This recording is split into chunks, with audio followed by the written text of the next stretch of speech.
Nadszedł czas. Jest koniec marca 2023 roku. Książka, którą niedługo możesz trzymać w rękach, jest gotowa do wydania. Tekst tkwił w czeluściach mojego komputera od 2007 roku. Wyobrażasz to sobie? Prawie całe 16 lat. Przeglądałem tekst przed wydaniem. Zrobiłem jedynie jakieś drobne zmiany techniczne i żadnych znaczących uzupełnień zmian merytorycznych. Wszystko nadal jest aktualne. Ba, w sytuacji 2023 roku, zwłaszcza po pewnych szczególnych wydarzeniach obejmujących całą ludzkość, całą planetę od 2020 roku, treści tu podawane tym bardziej są jeszcze bardziej aktualne, potrzebne wrażliwym ludzkim istotom, czującym, z otwartymi serduchami. Warto wyjaśnić kilka spraw. Otóż od wielu lat coś ciągnęło mnie do tematów związanych z wiarą, szeroko pojętym rozwojem duchowym. Niezależnie od tego, co kiedyś myślałem, dzisiaj wiem, że była to potrzeba mojej duszy. Oprócz tego wiedziałem, że poprzednio napisane już pierwsze części cyklu Barwy Zdrowia nie mówią wszystkiego o tym, jak zachować zdrowie, jakie są tego warunki. Wiedziałem, czułem, że nie samym chlebem żyje człowiek. Przecież ciało ludzkie, nasz cudowny organizm, to nie tylko żywy biomechanizm wymagający zaopatrzenia go w pokarm i wodę. Człowiek to coś znacznie więcej. To również duch, emocje, uczucia, to zdolności, których nie posiadają inne stworzenia. To potrzeby ducha, które również należy zaspokajać. To cudowne połączenie psyche i soma, współzależne jedno od drugiego i warunkujące sobie wzajem zdrowie.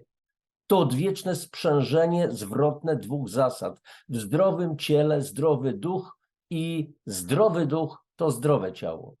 I te zasady dotyczą nie tylko zdrowia, ale wszelkich aspektów naszego życia, związków, relacji rodzinnych, zarabiania, w tym biznesu, relacji z innymi, także działań społecznych itd. Wszystkie te obszary wymagają wysoce etycznych zachowań, działań, a te wynikają z indywidualnego poziomu rozwoju duchowego. Z tego względu interesowałem się więc zagadnieniami duchowymi. Właśnie dlatego czytałem sporo różnych książek poświęconych tej tematyce, w tym literaturę biblijną. Toczyłem dyskusje z różnymi ludźmi, zarówno z moją mamą, znajomymi, katechetami, przedstawicielami różnych wyznań, świadkami Jehowy, adwentystami, badaczami Pisma Świętego, zielonoświątkowcami itd. Zadawałem mnóstwo pytań zarówno tym wszystkim ludziom, jak i sobie. Ciągle szukałem odpowiedzi i ciągle miałem niedosyt. Czytałem Biblię, analizowałem jej treści coraz bardziej, byłem pewien, że żadna wykładnia prezentowana przez przedstawicieli różnych wyznań i kościołów nie daje mi satysfakcjonujących odpowiedzi. Pojawiało się coraz więcej pytań i wątpliwości i byłem już pewien, że prawda o Bogu i celu działalności Jezusa została przysypana gruzami dogmatów, półprawd, celowych przeinaczeń i zafałszowań, mających swoje korzenie jeszcze w początkach chrześcijaństwa, a obecnych i tworzonych również i dzisiaj. Cóż, nihil novi sub sole. Ludzie odkryli, że o wiele wygodniej jest fałszować prawdę niż uszlachetniać siebie, jak mówi Charles Caleb Colton, angielski duchowny i pisarz. Czy oznacza to, że doszedłem do uniwersalnej prawdy? Że odkryłem tę jedną, jedyną drogę słuszną dla wszystkich? Że mam się z jakiegoś guru marzącego o stworzeniu własnej sekty? Nic z tych rzeczy. Po prostu uważam, że każdy ma swoją ścieżkę życia, po której porusza się samodzielnie. Po to właśnie Bóg dał nam wolną wolę. Zresztą na ten temat będzie mowa w mojej książce. To, co piszę, jest wyłącznie moją refleksją, przemyśleniem, doznaniem, które każdy może przyjąć w całości, części lub zupełnie odrzucić. A teraz pomówmy otwarcie. Jak wiele trudnych życiowych lekcji każdy z nas już przeszedł?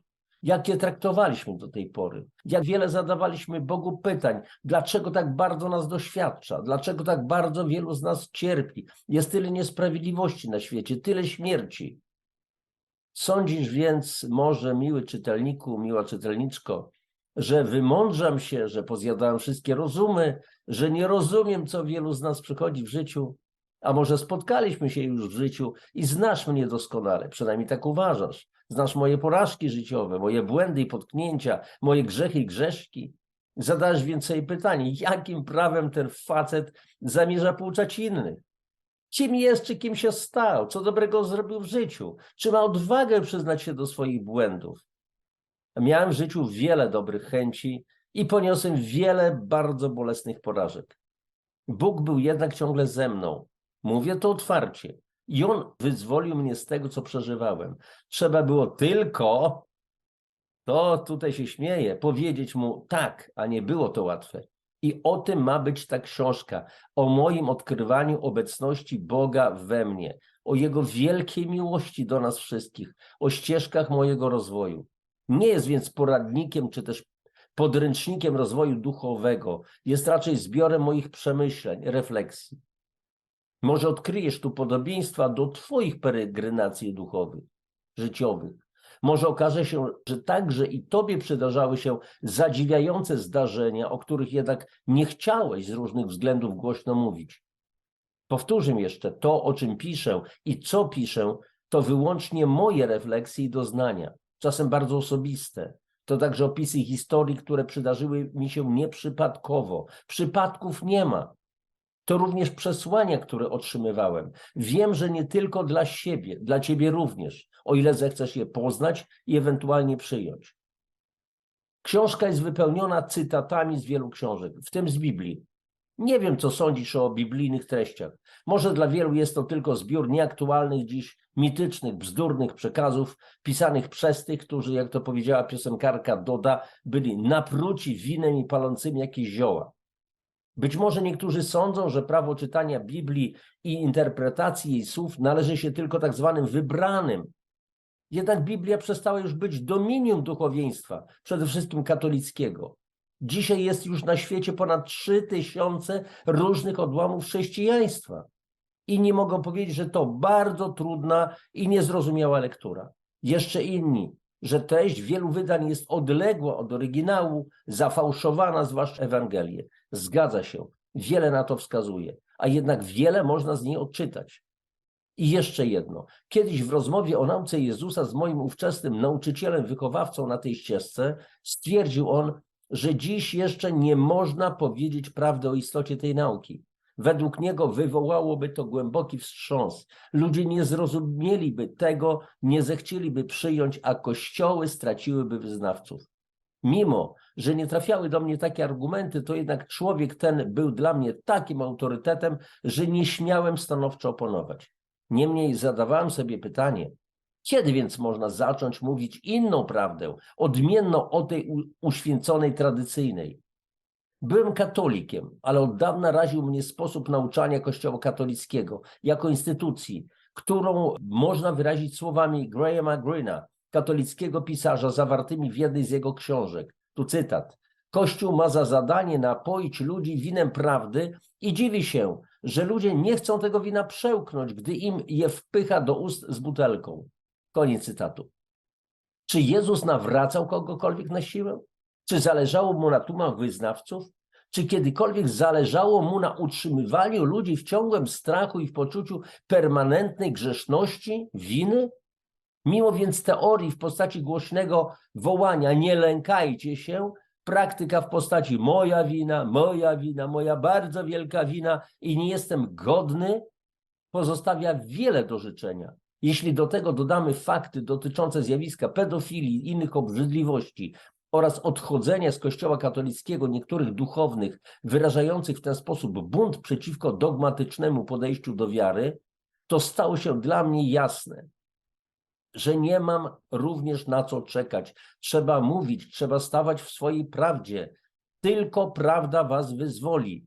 Tak zawsze powiadał przecież Jezus. Dołączam więc do tych wielu autorów, którzy już wcześniej zechcieli przedstawić swoje przemyślenia. Korzystałem z dorobku wielu z nich. Zaznaczam, że nie mam ciągu do jakiegoś przewodzenia. Chcę tylko podzielić się moimi doświadczeniami i przemyśleniami, przedstawić inne spojrzenie na naukę Jezusa. Uważam, że ludziom należy się to. Warto przecież zobrazować odmienne horyzonty widzenia. Czy ty je przyjmiesz, czy nie, czy skorzystasz dla własnego wszechstronnego rozwoju, to już nie jest moja sprawa. Każdy ma wolną wolę i może wszystko odrzucić czy przyjąć w części, całości, jak również prosić Boga o oświecenie, o Jego boską prawdę. Napisałem tę książkę w 2007 roku. Po zakończeniu nieprawdopodobnej wręcz harówki dopadły mnie wątpliwości, bo przecież ciągle pojawiają się w mojej głowie różne myśli. Czy to ma sens? Jak zostanie książka przyjęta? Czy nie wywoła zbytnich emocji? Kto to będzie czytał?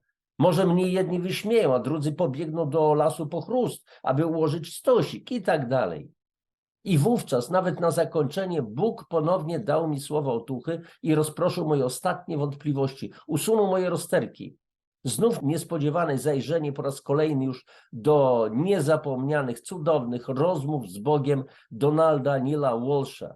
I Bóg przemówił. Tak uważam. Początek cytatu.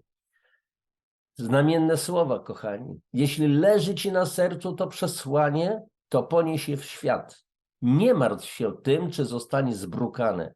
Ono samo się obroni. Pamiętaj, czego cię nauczyłem. Daleko ważniejsze jest to, jak dobrze przesłanie jest przekazane, niż jak dobrze zostanie przyjęte. Wiedz także to, uczysz tego, co sam musisz opanować. Nie trzeba najpierw osiągnąć doskonałość, aby głosić doskonałość. Nie trzeba najpierw dostąpić duchowego mistrzostwa, aby głosić duchowe mistrzostwo. Nie trzeba najpierw wznieść się na najwyższy szczebel ewolucji, aby głosić najwyższy poziom ewolucji. Staraj się tylko być szczery, autentyczny. Jeśli pragniesz naprawić rzekome krzywdy, podejmij stosowne działania. Zrób co w twojej mocy i nie wracaj do tego więcej. Koniec cytatu. Kochani, obecnie rozpoczęliśmy lata 30. XXI wieku.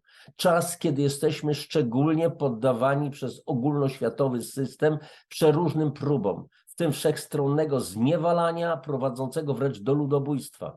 Dlatego szukajmy naszej szansy na nowe życie. Zwłaszcza teraz wznośmy nasze wibracje. Przekonujmy się, że możemy żyć w wewnętrznym pokoju, bez lęku, z poczuciem, że nasza wolna wola należy wyłącznie do nas i nie możemy jej oddać żadnym ciemnym mocom. Uważajmy przy tym. Zazwyczaj bywa tak, że ta pierwsza szansa jest zarazem ostatnią. Trzymaj więc z Bogiem, trzymajmy z Bogiem. To najlepsze, co możemy w naszym obecnym życiu zrobić dla siebie samych. Życzę wam wszelkiego dobra. Niech miłość i wdzięczność będą zawsze z wami. Z szacunkiem, Janusz Dąbrowski.